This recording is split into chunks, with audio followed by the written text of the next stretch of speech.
Statement for the press? Statement for the press? So, Crystal, what are you going to do next? Are you going to go on to prey upon another vulnerable adult? It's called defamation, ma'am. You need to stop right now.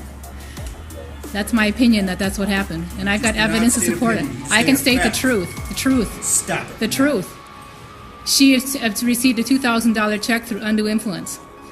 That's called financial exploitation, in my opinion. I've got evidence to support it.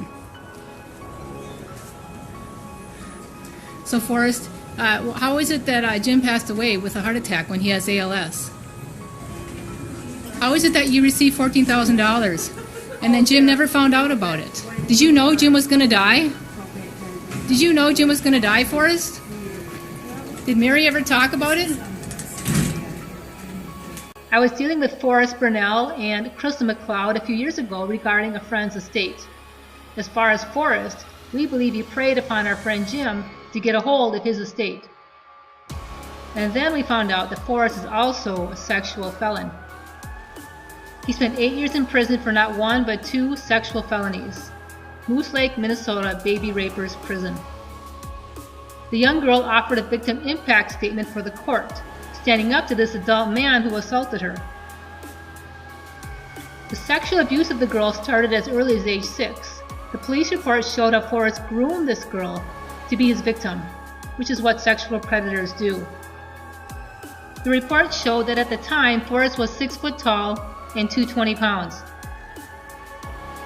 He threatened the girl, who was just in 2nd grade.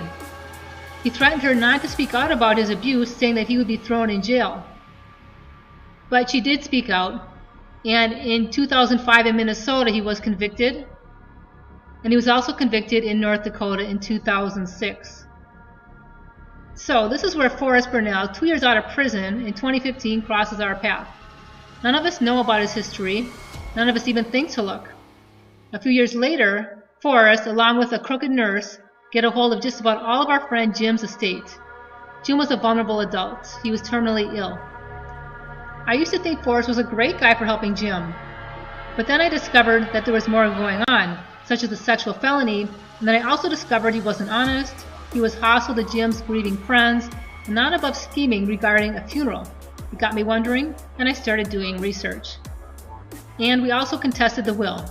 Along the way, we found some key information. For one thing, Forrest had signed himself up as power of attorney on a different bank account that he had not been power of attorney on just days before Jim died. And then he wrote himself 2 checks for about $14,000, signing them himself. On this one check, where Forrest claimed that Jim didn't pay him for working on Jim's addition in 2016-2017, he wrote the check for $6,400, claiming that Jim owed him money for addition construction. But Jim did pay him, in fact, to the tune of $18,000 in 2016-2017, and we have numerous witnesses who will all say that Jim always paid, almost always on the spot. In another instance, in early May 2018, Forrest told me that Jim had about 6 months left of money in the bank to pay for in-home health care. This was one of my affidavits. Forrest also told me in that conversation that he knew the contents of the will, and the contents were that he was getting whatever was left of Jim's estate after Jim passed away. Forrest was acutely aware of the amount of money in Jim's bank account, and we talked about it, that if Jim kept living, Forrest would lose out on a lot of cash, and a lien could be put on the house, and he wouldn't get that either. Forrest told another friend of Jim's that he knew that Jim had about 6 months of money to pay for nursing. This was a discovery request to Forrest, where he denied telling her that. He says, "I do not recall whether a conversation of that nature ever occurred." Forrest was very afraid of not having anywhere to live after Jim passed away, telling a friend of Jim's he thought he would be homeless when Jim died. Forrest had helped Jim some, like I mentioned, but he also lived rent-free with Jim. He had a lot of access to Jim.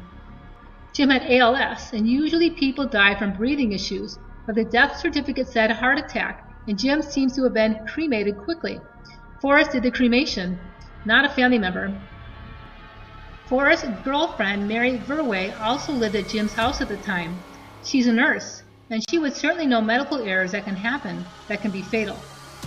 So what caused Jim's death? We contested the will, but like a criminal, Forrest teamed up with the other criminal in the mix, Jim's nurse, Crystal. Crystal swindled nearly $300,000 from his estate. You can watch this video here for more details. To summarize it, Crystal later admitted she was guilty of violating the law, but the Minnesota Nursing Board let her get away with her swindle just because she admitted she's guilty. So that's why we're here warning you about people like this. Best way to follow me, subscribe to my newsletter, link is in the text.